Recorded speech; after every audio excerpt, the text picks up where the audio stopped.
Yolan True, and welcome to another exciting day in our galaxy, and welcome to another episode of our A to Z officer series. But before I talk about one officer that is quite a bit ambivalent for me, because I didn't really like him in the series, but I like him as an officer in this game.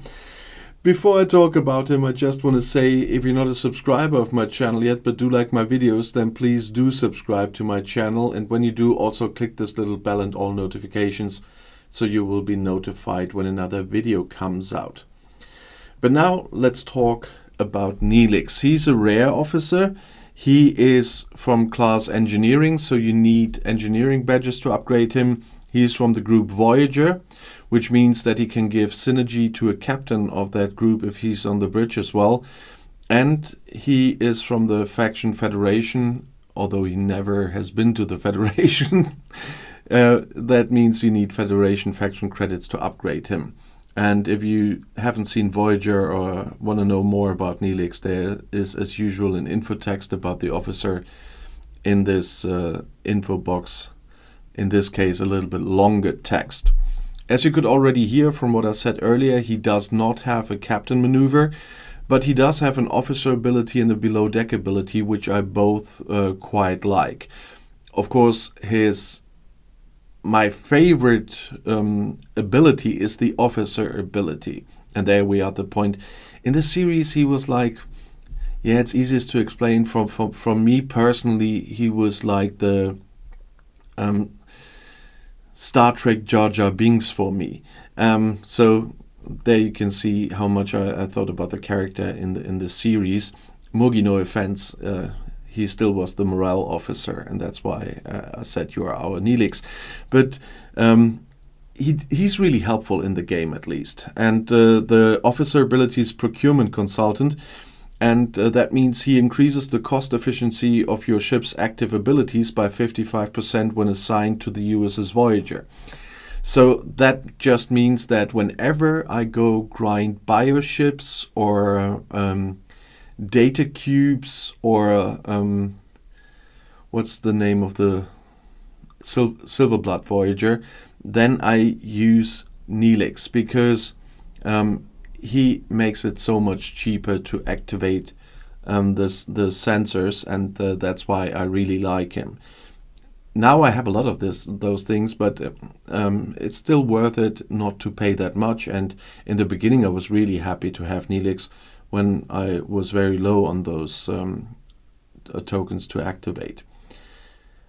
But also his below deck ability is quite helpful.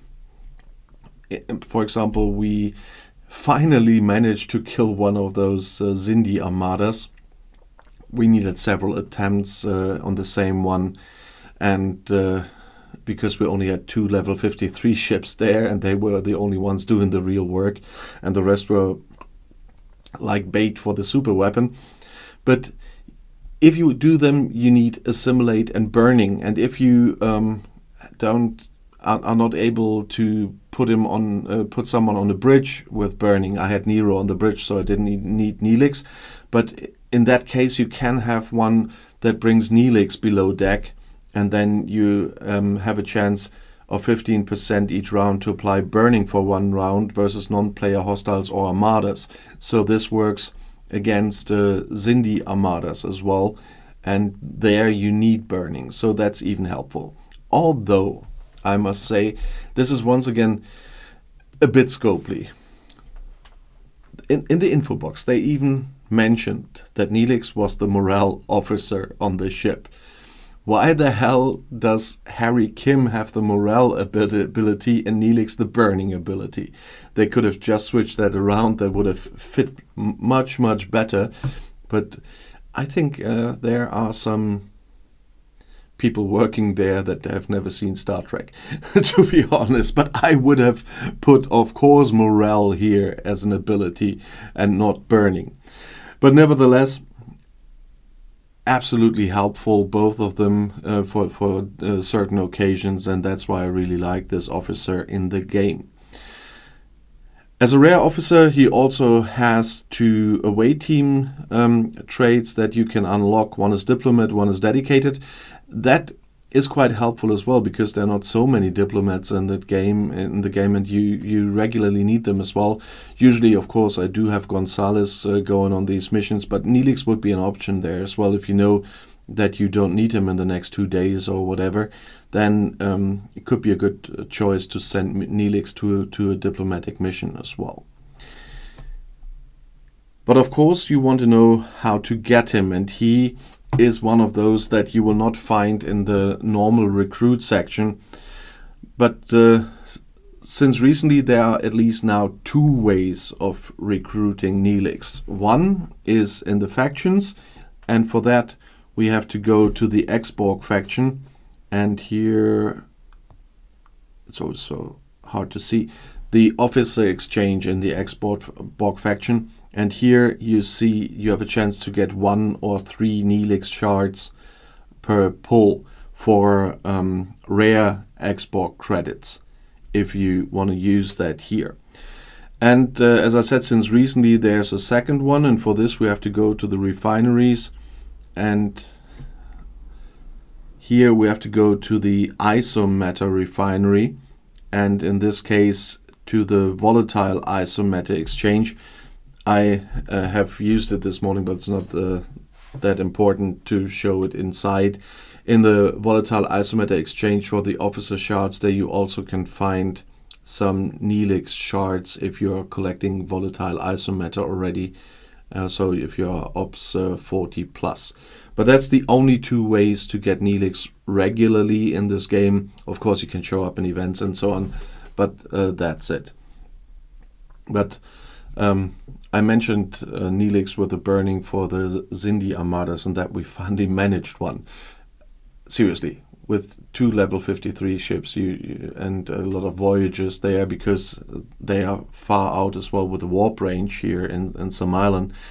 We needed a lot of rounds for that, and we also needed Exos, 2 Titans, and Cerritos there, and to get this thing done, and you need 10 of those to get enough loot for 1 exchange. So I still don't know what Scopely thought about this. They are, if I remember correctly, they are level 40 plus. We are waiting for a bunch of that we have a bunch of level 56 and 53 ships in my alliance, that we can regularly do them. And otherwise, that was just a test we made yesterday, and we saw that you need a bunch of level 56 and 53 ships at least to do them. So they are far too strong. But nevertheless, they are there for that long, and I don't think that they will change that again. So you will have to wait for very good ships before you regularly will do them, unfortunately. But nevertheless, if you also want to comment on Neelix, which is the topic of the video, please write it in the comments. How are you using Neelix? How do you like him? Do you disagree with me about liking him or not liking him in the series? But if you have questions in general or video requests as well, you know that I regularly read the comments. And if you want to see another video right now, the next one is right here in the end screen. I'll see you there. I'll be back.